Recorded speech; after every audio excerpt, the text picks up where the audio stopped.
Welcome back, everybody. Today we will be reading Chapter 19, so let's get into it. Chapter 19, Fillery. They held hands in a circle in the living room, packs on their backs. It felt like a dorm stunt, like they were all about to drop acid or sing an a cappella show tune or set some kind of wacky campus record. Anais' face blazed with excitement. She hopped up and down despite the load on her back. None of last night's drama had registered on her at all. She was the only person in the room who looked happy to be there.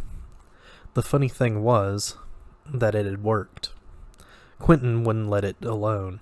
He kept hounding them, and eventually, with surprisingly little resistance, they gave in.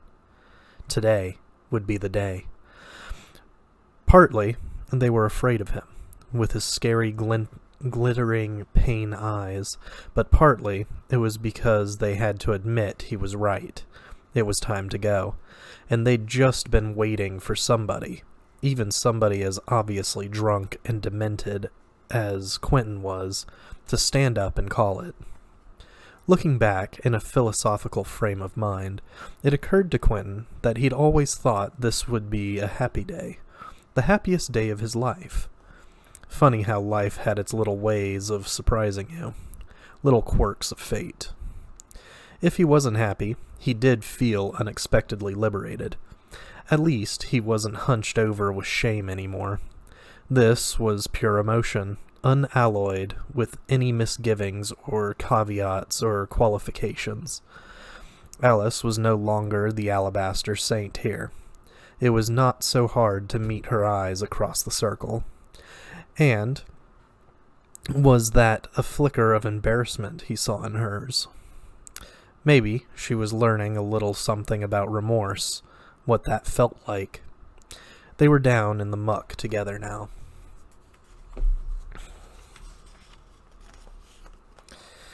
They had spent the morning gathering up and packing the gear and the supplies that were already basically gathered up and packed away, and rounding up whoever was in the bathroom or dithering over which shoes or had just wandered off out and onto the lawn for no obvious reason. Finally, they were all together in the living room in a circle, shifting their weight from foot to foot and looking at each other and saying, "Okay, okay, everybody okay? Let's do it. Let's do this. Okay, okay, let's..." And then Penny must have touched the button, because they were all rising up together through clear, cold water. Quentin was first out of the pool, his pack weighing him down. He was sober now, he was pretty sure, but still angry. Angry, and brimming over with self-pity. Let it flow. He didn't want to touch anybody or have anybody touch him. He liked being in the Netherlands, though. The Netherlands had a calming effect, quiet and still. If he could just lie down for a minute, just right here on the old worn stones, just for a minute, maybe he could sleep. The expensive Persian rug they'd been standing on floated up after them in the water. Somehow, it had come through by accident. Had the button mistaken it for their clothing? Funny how these things worked. Quentin waited while the others straggled out of the fountain one by one. They bunched up at the edge, treading water and hanging onto each other, then heaving their backpacks out and crawling up after them over the stone rim. Janet looked pale. She was stuck in the water, with Josh and Elliot on either side helping her stay afloat. She couldn't get over the lip of the fountain. Her eyes were unfocused, and her face was chalk. "I don't know, She kept shaking her head and repeating it over and over again. "I don't know what's wrong." Together they dragged her up out of the water, but there was no strength in her limbs. Her knees buckled and she dropped to all fours, and the weight of her pack tugged her over onto her side on the paving stones. She lay there, wet and blinking. It's not like Quentin had ever seen Janet incapacitated before, but this was different. "I don't know if I want to throw up or if I don't," she said slowly. "Something's wrong. Alice said. The city. She's having an allergic reaction, something like that. Her voice was not overburdened with sympathy. Is anybody else getting it? Elliot looked around quickly, assuming command of the operation. Nobody else? Okay. Let's go to phase 2. Let's hurry. I'm okay, just let me rest. Jesus, don't you feel it? Janet looked up helplessly at the others, gulping air. Doesn't anybody else feel it? Anais kneeled down next to her in sisterly solidarity. Alice regarded her inscrutably. Nobody else was affected. This is interesting, Penny said. Now why doesn't anybody else? Hey, asshole. Quentin snapped his fingers in Penny's face. He had no problem with naked hostility right now. He was feeling very uninhibited. Can't you see she's in pain? Phase 2, asshole, let's go. He hoped Penny would come after him. Maybe they could have a rematch of their little fight club. But Penny just gave Quentin a calm, assessing look and turned away. He was taking full advantage of the opportunity to rise above, to be the bigger man, the gracious winner. He rattled a spray can of industrial orange paint and circled the fountain with it, marking the ground with crosses, then set off in the direction he called Palaceward. After the lavish white palazzo on that side of the square. It was no mystery where they were going. The scene in the book was written in Plover's characteristically clear, unambiguous prose. It had the Chatwins walking 3 more squares palaceward, and then 1 to the left to get to the fountain that led to Fillery. The rest of the group straggled after him, squelching in their wet clothes. Janet had her arms around Quentin's and Elliot's shoulders. The last jog took them across a stone bridge over a narrow canal. The layout of the city reminded Quentin of a welter's board, but writ large. Maybe the game reflected some distant, barely legible rumor of the Netherlands that had filtered down to Earth. They halted in a tidy square that was smaller than the one they'd started in, and dominated by a large, dignified stone hall that might have been the mayoral seat of a medieval French village. The clock, set at the peak of its facade, was frozen at noon, or midnight.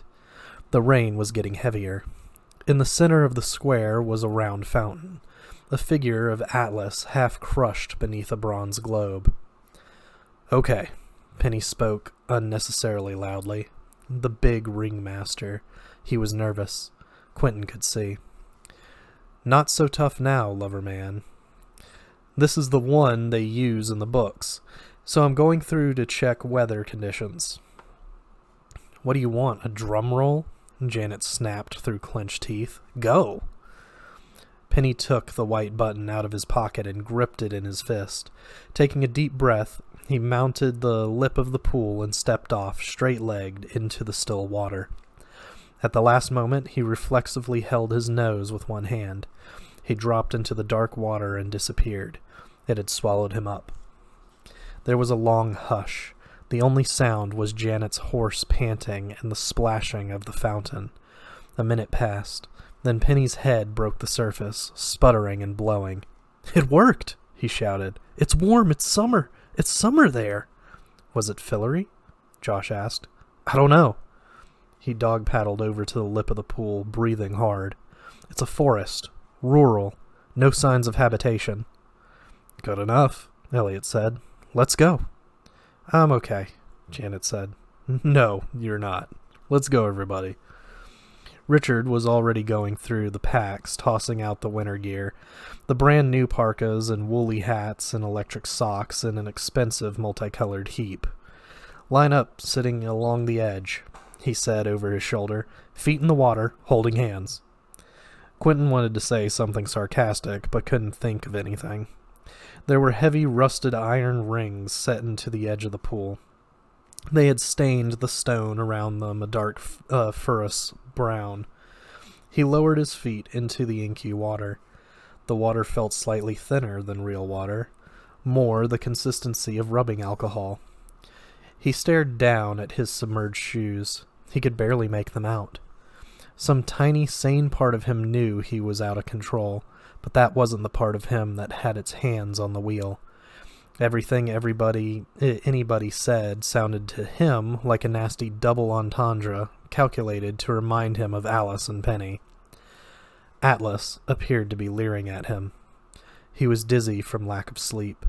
He closed his eyes. His head felt huge and diffuse and empty, like a puff of cloud hanging above his shoulders. The cloud began to drift away. He wondered if he was going to pass out. He would dearly love to pass out. There was a dead spot in his brain, and he wanted the dead spot to spread and metastasize over the whole of it and blot out all the painful thoughts. "Body armor?" Elliot was saying. "Jesus, Ananias, have you even read the books? We're not walking into a firefight.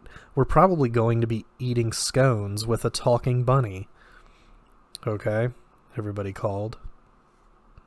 Penny called. "Everybody?"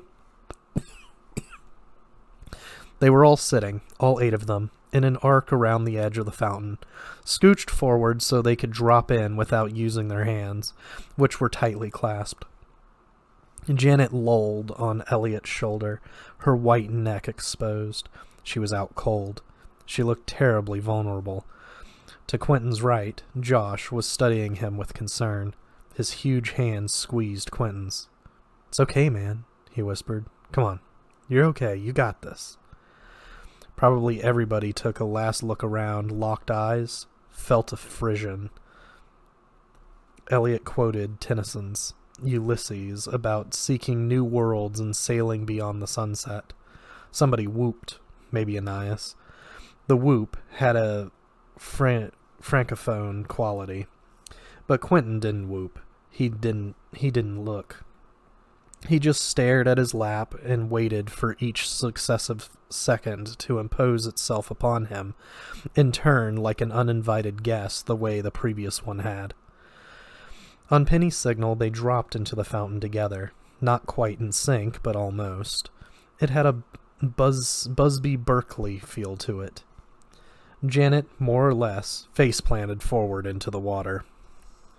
It was a falling down, a plunge, outbound from the Netherlands, meant descending. It was like they were parachuting, only it was too rapid for that. Somewhere between parachuting and straight free-falling, but with no rushing wind. For a long, silent moment, they could see everything. A sea of flourishing leafy canopies extending all the way to the horizon, pre-industrially verdant, giving way to square meadows in one direction that Quentin tentatively tagged as north, as reckoned by a pallid sun in a white sky. He tried to keep an eye on it as they went in. The ground rushed up to slam them. Then, just like that, they were down. Quentin flexed his knees instinctively, but there was no impact or sense of momentum absorbed. All at once, they were just standing there. But where was there? It wasn't a clearing exactly. It was more like a shallow ditch, a trench running through a forest, the bottom clogged with dead leaves and loam, and twiggy arboreal detritus. Quentin steadied himself with one hand on the sloping bank. Light trickled down thinly through the massed branches overhead. A bird chattered and then left off. The silence was deep and thick. They had been scattered by the transition, like a freshly deployed stick of paratroopers. But they were still in sight of one another. Richard and Penny were fighting their way out of a huge dead bush. Alice and Ananias were seated on the trunk of a colossal tree that had fallen athwart the ditch, as if they'd been carefully placed there by a giant child arranging dolls. Janet was sitting on the ground with her hands on her thighs, taking deep breaths, the color flooding back into her face. The whole scene had a deeply uncurated feel to it. This was not a forest that had been culled or thinned. This was primeval. Primeval. This was the way trees lived when they were left to their own devices. Penny. Josh stood on the edge of the ditch, gazing down at the rest of them, hands in pockets. He looked incongruously natty in a jacket and a nice shirt. No tie, even though they were all soaked to the bone. "It's cold, Penny. Why the fuck is it cold?" It was true. The air was dry and bitter. Their clothes were freezing fast. Their breath puffed out white in the frigid stillness. Fine light snow sifted down from the white sky. The ground was hard under the fallen leaves. It was deep winter. "I don't know." Penny looked around, frowning. "It was summer before." He said a little petulantly, "Just a second ago, it was hot." "Will someone please help me down, please?" Anais was looking down at the ground dubiously from her perch on the giant tree trunk. Josh gallantly took her by her narrow waist and lifted her down. She gave a pleased little squeak. "It's the time thing," Alice said. "I just thought of it. It could be 6 months since Penny was here, in Fillery time. Or more like 60 years, the way the seasons work. This always happens in the books. There's no way to predict it." "Well, I predict that I'm going to freeze my tits off in 5 minutes," Janet said. "Somebody go back for the jackets." They all agreed that Penny should go back and get the parkas, and he was an instant away from touching the button when Elliot suddenly lunged at him and grabbed his arm. He pointed out, as calmly as possible, that if the time streams of Fillery and the Netherlands moved at different speeds, then if Penny went back by himself, it could easily be days or years before he got back to Fillery with the gear, at least from the Fillorian point of view. By which time, they could have frozen to death or died of old age or accumulated countless other equally serious problems. If they were going to go, they would all have to go together. "Forget it." Janet shook her head. She still looked green. "I can't go back there, not yet. I'd rather freeze my tits off than puke my guts out." Nobody argued. Nobody wanted to leave quite yet anyway. Not now that they were finally here in Fillery, or wherever they were. They weren't going anywhere without at least poking around. Penny began making the rounds with his clothes drying spell. "I think I can see a way to go," said Alice, who was still perched up on the tree trunk. Snow had begun to settle in her dark hair. "On the other side, it sort of turns into a path through the forest, and there's something else, too. You're going to want to see this for yourselves." If they took off their packs, there was enough space at the bottom of the ditch to scramble under the huge trunk on all fours, single file, their hands and knees sinking into the thick layer of frostbitten leaves. Elliot came through last, passing the packs ahead of him. They stood up on the other side, slapping dirt off their hands. Penny rushed to hand Alice down from where she sat, but she ignored him and jumped down herself, although it meant crashing down on her hands and knees and picking herself back up again. She didn't seem to be particularly relishing her adventure of the night before, Quentin thought. To one side of the path was a small spreading oak. Its bark was dark gray, almost black, and its branches were gnarled and wiggly, and all but empty of leaves.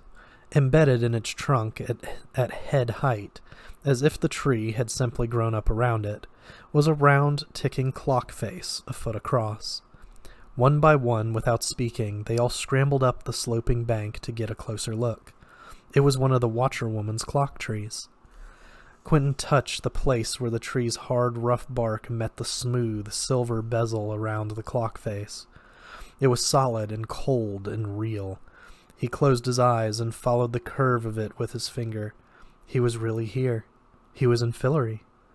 There was no question about it now. And now that that he was here, it would finally be all right. He didn't see how yet, but it would. It had to be. Maybe it was the lack of sleep, but hot tears poured helplessly down his cheeks, leaving cold tracks behind them. Against all his own wishes and instincts, he got down on his knees and put his head in his hands and pushed his face into the cold leaves. A sob crawled its way out of him. For a minute, he lost himself. Somebody, he would never know who, not Alice, put their hand on his shoulder. This was the place. He would be picked up, cleaned off, and made to feel safe and happy and whole again here. How had everything gone so wrong? How could he and Alice have been so stupid? It barely even mattered now. This was his life now. The life he had always been waiting for. It was finally here. And it flashed into his head with sudden urgency. Richard was right. They had to find Martin Chatwin, if he was somehow still alive. That was the key. Now that he was here, he wasn't going to give up again. He must know the secret of how to stay here forever, make it last, make it permanent. Quentin got to his feet, embarrassed, and blotted his tears on his sleeve. "Well," Josh said finally, breaking the silence, "I guess that pretty much tears it. We're in Fillery." "These clock trees are supposed to be Watcherwoman's thing," Quentin said, still sniffling. "She must still be around." "I thought she was dead," Janet said. "Maybe we're in an earlier time period," Alice suggested. "Maybe we went back in time, like in The Girl Who Told Time." She and Janet and Quentin didn't look at each other when they spoke. "Maybe. I think they left some of these still growing, though, even after they got rid of her. Remember, they even see one in The Wandering Dune." "I can never finish that book," Josh said. "I wonder." Elliot eyed it appraisingly. "Think we could get this thing back to Breakbills? That would make a hell of a present for Fogg." Nobody else seemed inclined to pursue that line of speculation. Josh made double pointy fingers at Elliot and mouthed the words, "douche." "I wonder if that's the correct time," Richard said. Quentin could have stood there and stared at the clock tree all day, but the chill wouldn't let them stand still. The girls were already wandering away. He followed them reluctantly, and soon they were all trooping off together in a ragged group along the ditch-cum path. Deeper into Fillery, the sound of their feet shuffling through the dry leaves and deafening in the quiet. No one spoke. For all their careful practical preparations, there had been very little discussion of strategy or objectives, and now they were here. It was obvious anyway. Why bother planning an adventure? This was Fillery. Adventure would find them. With every step they took, they half expected a marvelous apparition or revelation to come trotting out of the woods, but nothing much presented itself. It was almost anticlimactic.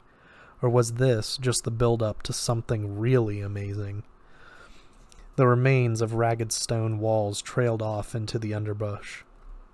The trees around them remained still and stubbornly inanimate, even after Penny, in the spirit of exploration and discovery, formally introduced himself to several of them. Here and there birds chirped and flittered and perched high up in the trees, but none of them offered them any advice. Every little detail looked super bright and saturated with meaning, as if the world around them were literally composed of words and letters, inscribed in some magical geographical script. Richard took out a compass, but found the needle stuck, pinned down against its cardboard backing, as if Fillery's magnetic pole were deep underground, straight down beneath their feet. He flung it away into a bush. Janet hopped up and down as she walked, her hands crammed under her armpits against the cold. Josh speculated about the hypothetical contents of an imaginary porn magazine for intelligent trees that would be entitled End House. They walked for 20 minutes, half an hour at most. Quentin, alternately, blew into his hands and withdrew them into the sleeves of his sweater. He was wide awake now, and sober, at least for the moment. "We need to get some fawns up in this piece," Josh said to nobody. "Or some sword fights or whatever." The path meandered and then faded out. They were expending more and more effort just to push their way through the foliage. There was some internal disagreement as to whether or not there had ever been an actual path, or whether it was just a strip of thin forest, or even whether, this was Penny's take, the trees had begun subtly, imperceptibly shifting themselves to get in their way. But before they could arrive at a consensus, they came across a stream percolating through the woods.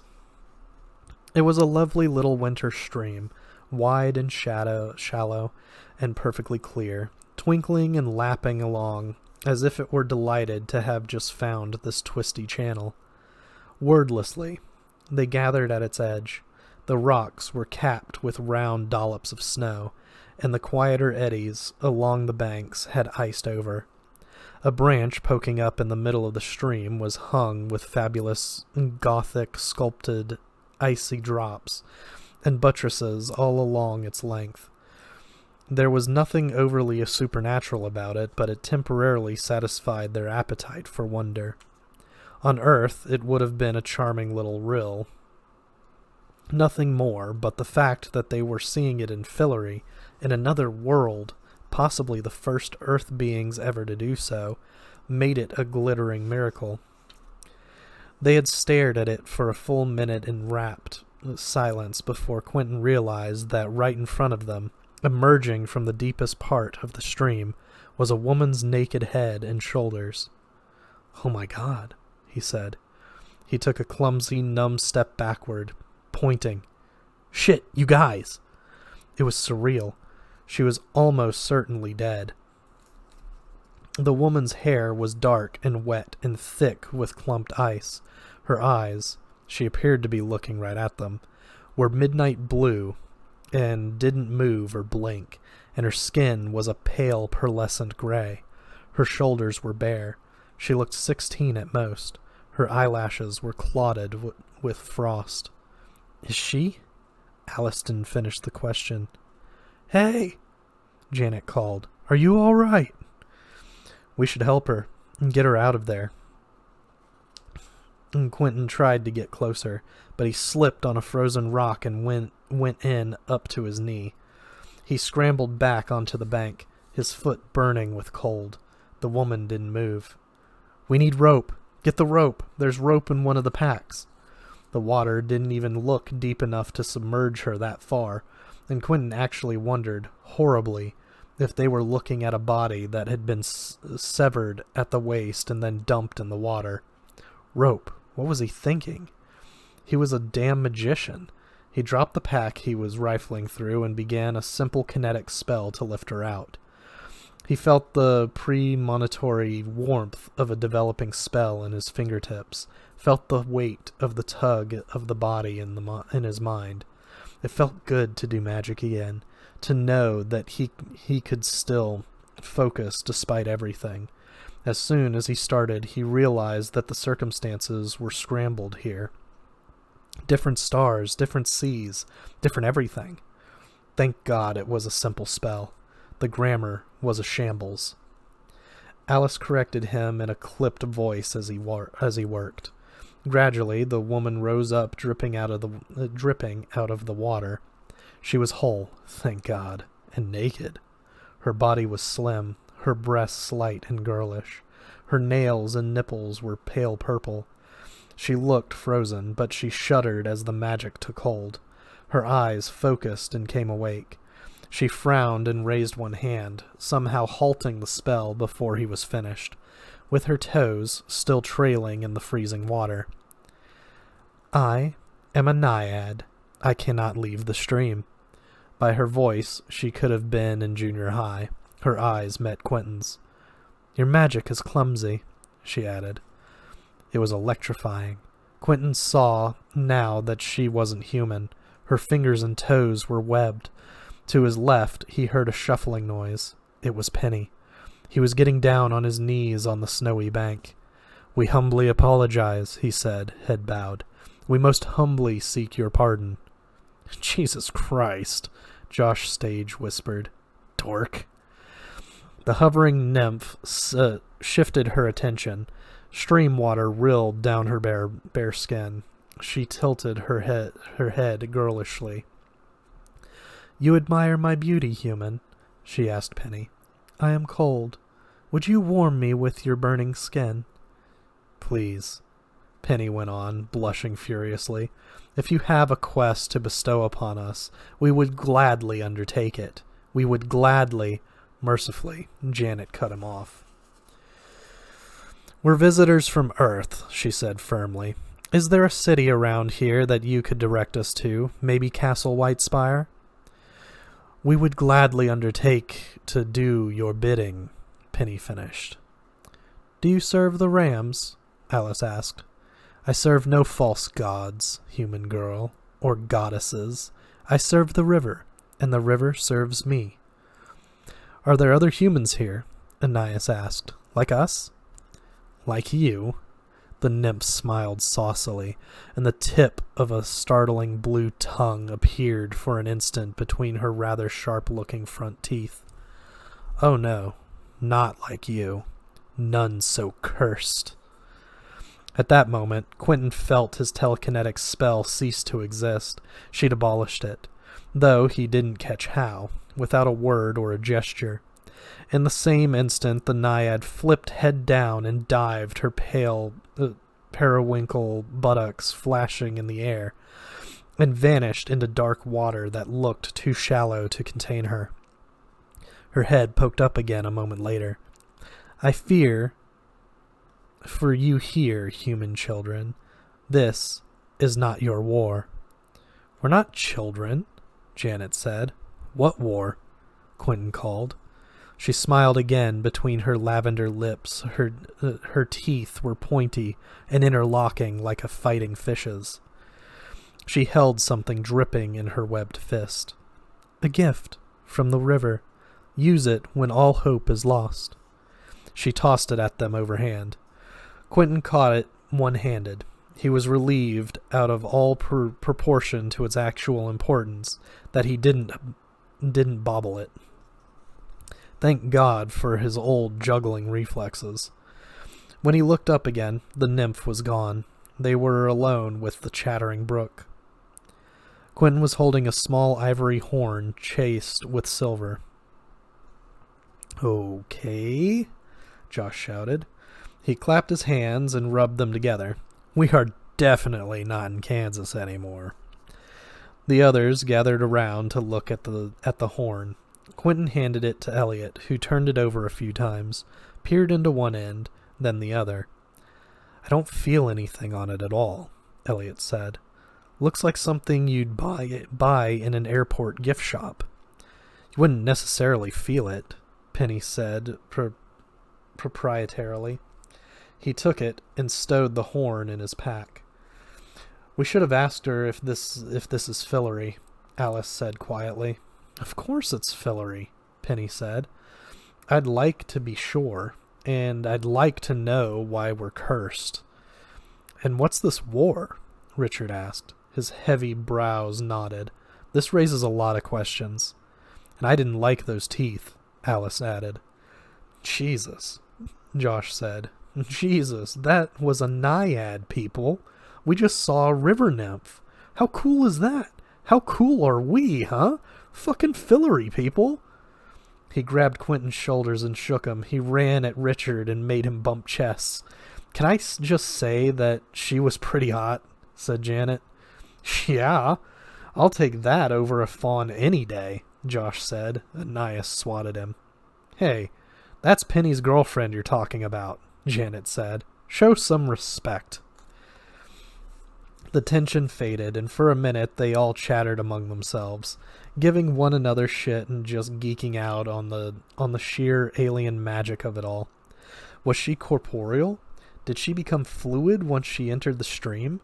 How else could she submerge herself in such shallow water? And how had she cancelled Quentin's spell? What was her function in the magical ecosystem? And what about that horn? Alice was already paging through her worn Fillery paperbacks for references to it. Didn't Martin find a magic horn in the first book? After a while, it began to sink in that they'd been outside for 45 minutes in deep winter wearing nothing but jeans and sweaters. Even Janet admitted it was time to head back to the city. Elliot collared the stragglers and chatterers, and they all linked hands on the bank of the stream. They stood in a circle, still a little giddy, and for a moment, happy conspiratorial glances flew between them. There was some bad personal stuff going down, but that didn't have to ruin everything, did it? They were doing something really important here. This was what every one of them had been waiting for, looking for, their whole lives. What they were meant to do. They'd found the magic door, the secret path through the hidden garden. They'd gotten a hold of something new, a real adventure, and it was only just beginning.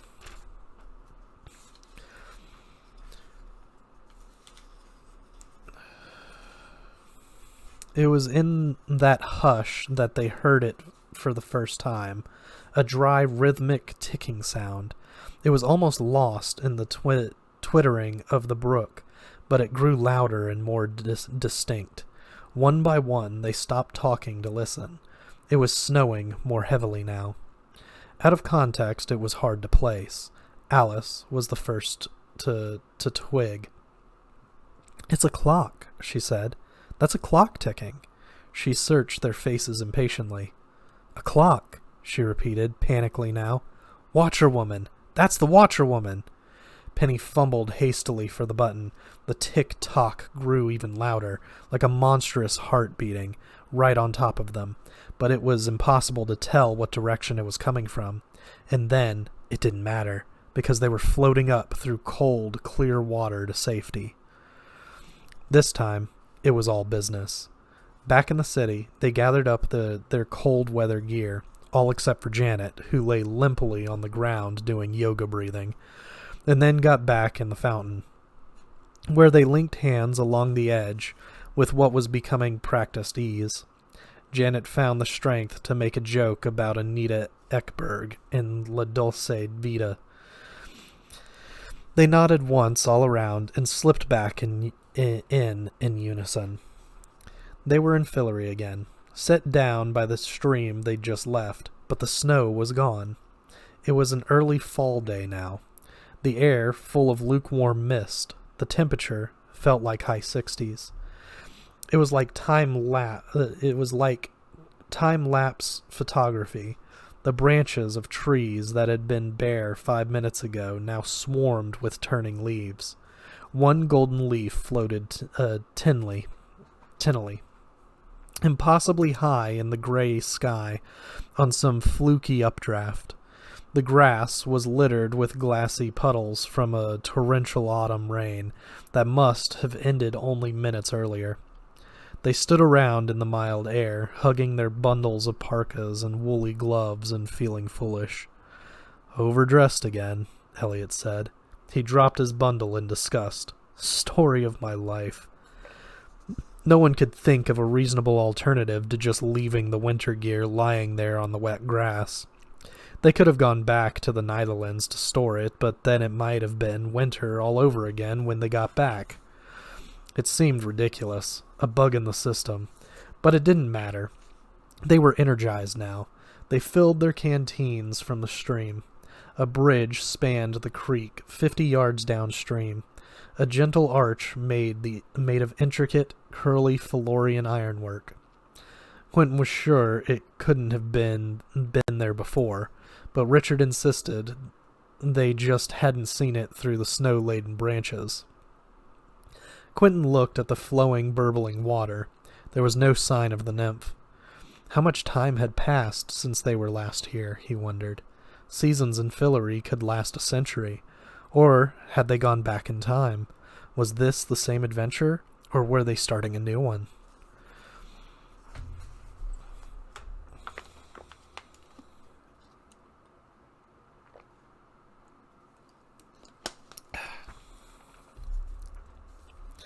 On the far side of the bridge, there was a wide, neat path through the forest, dusted with leaves and pine needles, but definitely a path in good standing this time, an official path. They made good time, their spirits buoyed up by the perfect weather and a constant low-level adrenaline drip. It was really on now. No more false starts. It wasn't that Fillery could wipe out what happened last night, but maybe it could, for all he knew. Anything could happen here. A brown deer ambled out of the forest and walked ahead of them for a stretch, looking back over its shoulder with an air of genuinely exceptional intelligence. They all agreed, but it could speak. If it could speak, it declined to address them. They tried to follow it. Maybe it was leading them somewhere. Was it a messenger from Ember and Umber? But it bounded away exactly the way an ordinary non-magical deer would have. Josh practiced a spell that uncurled Ananias's hair from a distance. She kept looking around, annoyed but unable to pinpoint the source. Janet linked arms with Quentin and Elliot and made them do a follow the yellow brick road skipping dance. He couldn't be sure, but he didn't think Elliot had had a drink all day. When was the last time that had happened? The forest seemed to go on forever. Once in a while, the sun appeared long enough to shoot some long, dusty beams down between the trees, then disappeared again. "This is right," Penny said, looking around. His eyes were glazed. He had entered a daze of ecstatic certainty. "This feels right to me. We're supposed to be here." Janet rolled her eyes. "What do you think, Q?" Penny said.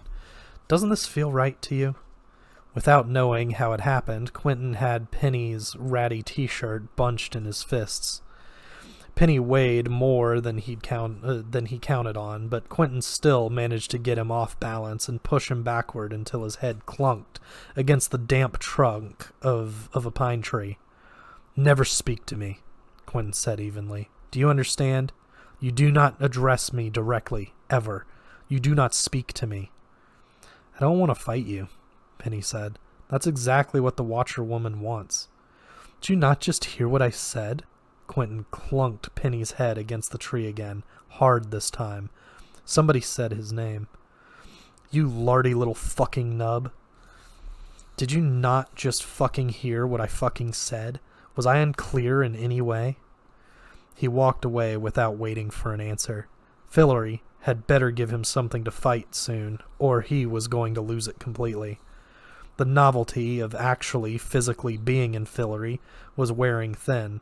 In spite of everything, a mood of general grumpiness was growing, a spoiled picnic mood. Every time a bird perched overhead for more than a few seconds, Josh would say, "Okay, this is the one," or "I think it's trying to tell us something," or eventually, "Hey asshole, fly away from me, please, okay? Thanks."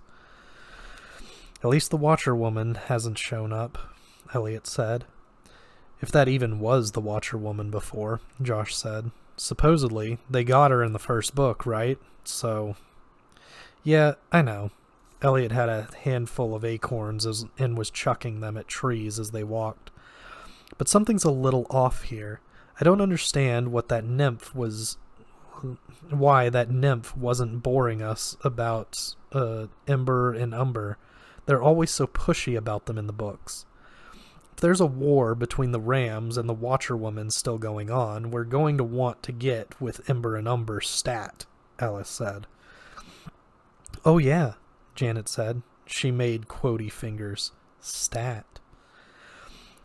"If they want us on their side, they will find us," Penny intoned. "We need to have no fear on that score." No one answered him. It was becoming increasingly clear that Penny's encounter with the nymph had put him in an altered state. That was how he was dealing with Fillery. He'd undergone a conversation experience, flipped into full-on Renaissance Fair role-playing mode. "Watch it. Watch it," Richard yelled. They registered the drumming thuds of hooves on soft earth almost too late. A carriage drawn by 2 horses tore past them at a full gallop, scattering them into the trees on either side of the road. The carriage was closed and dark. On its side it bore what looked like a coat of arms that had recently been painted over in black. The coachman was bundled up in a black cloak. He, she, it was impossible to tell, signaled the horses to slow to a walk, then a stop, 100 feet ahead of them down the road. "The thick plottins," Elliot said dryly. It was about damn time something happened. Quentin, Janet, and Ananias walked boldly toward it, all competing to be the reckless one, the hero, the one who pulled things forward. In the present state of mind, Quentin felt fully prepared to go right up and knock on the shutters, but he found himself pulling up a few yards away. So did the others. The black coach did look ominously funeral. A muffled voice spoke from inside the carriage. "Do they bear the horns?" This was evidently directed not at them, but at the coachman, who had the better vantage point. If the coachman replied, he or she did so inaudibly. "Do you bear the horns?" The voice was louder and clearer. The advance party exchanged looks. "What do you mean, horns?" Janet called. "We're not from around here." This was ridiculous. It was like talking to the onceler in Dr. Seuss. "Do you serve the bull?" Now the voice sounded shriller to his ears, with high, twittering overtones. "Who's the bull?" Quentin said loudly and slowly, as if he were talking to somebody who didn't speak English, or was mildly retarded.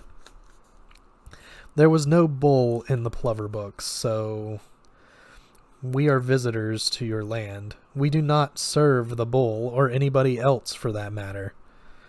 "They're not deaf, Quentin," Janet said. Long silence. One of the horses, they were black too, as was the tackle and everything else, whickered. The first voice was something inaudible. "What?" Quentin took a step closer. A trap door banged open on top of the carriage. The sound was like a gunshot. A tiny, expressionless head and a long green insect torso popped up out of it. It could only have been a praying mantis, but grown grotesquely to human size. It was so skinny, and it had so many long emerald-colored legs and graceful whip antennae, that at first Quentin didn't notice that it was holding a green bow with a green arrow nocked. "Shit!" Quentin yelped reflexively. His voice cracked. It was close range, and there was no time to run. He cringed violently and fell down. The horses took off like a shot the moment the mantis released. The trapdoor banged shut again. Dust and twigs spun up into the air in the carriage's wake, its 4 big wheels fitting neatly in the ruts of the road. When Quentin dared to look up again, Penny was standing over him. He held the arrow in one hand. He must have used a spell to speed up his reflexes. Fillorian circumstances be damned, then plucked it out of the air in mid-flight. It would have nearly speared Quentin's kidney. The others came straggling up to watch the carriage recede into the distance. "Wait," Josh said sarcastically. "Stop." "Jesus, Penny," Janet breathed. "Nice catch." What was she going to... What? Was she going to fuck him now? Quentin thought. He stared at the arrow in Penny's hand, panting. It was a yard long and fletched in black and yellow like a hornet. The tip had 2 angry curly steel barbs welded to it. He hadn't even had time to panic. He took a shaky breath. "That all you got?" he yelled after the dwindling carriage, too late for it to be funny. Slowly he got to his feet. His knees were water and wouldn't stop shaking. Penny turned and in an odd gesture offered him the arrow. Quentin snorted angrily and walked away, slapping leaf junk off his hands. He didn't want Penny to see him trembling. It probably would have missed anyway. Wow, Janet said. That was one angry bug.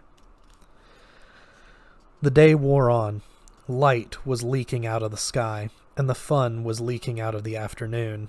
Nobody wanted to admit they were frightened, so they took the only other option, which was to be irritable instead. If they didn't go back soon, they'd have to find somewhere to make camp for the night in the woods, which maybe wasn't such a good idea if they were going to get shot at by giant bugs.